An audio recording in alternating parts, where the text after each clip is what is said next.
La vidéo de l'agression a choqué plus d'un.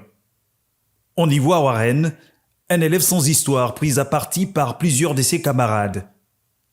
Les coups pleuvent. À terre, le jeune garçon tente de se protéger, en vain.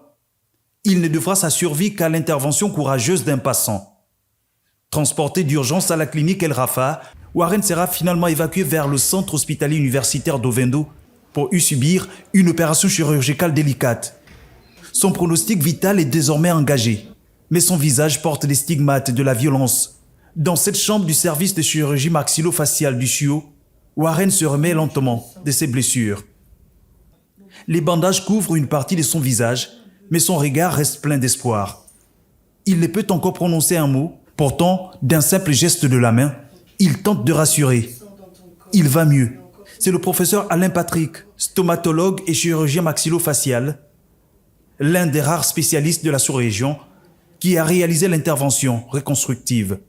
Grâce à lui, le jeune homme pourra peu à peu retrouver son visage et surtout sa dignité. Vu la technique utilisée, on n'a pas besoin de l'éducation particulière.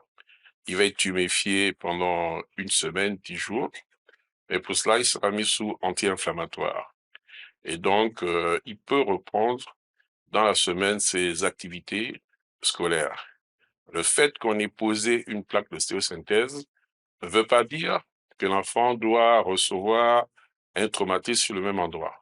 Parce que l'os, pour consolider, c'est toujours 45 jours. Sauf que là, cet os est bloqué par une plaque qui permet à l'enfant de reprendre son activité immédiatement. C'est exactement le même type d'opération qui se fait en France. Il n'y a pas de différence. Ce sont des implants que nous achetons en Europe qui sont retraçables.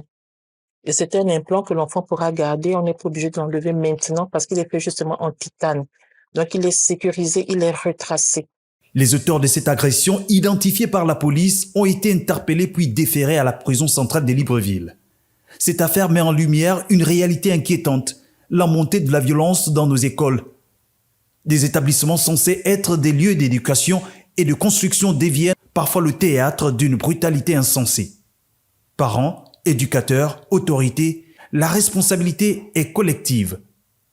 L'école doit redevenir un espace de respect, de dialogue et de sécurité.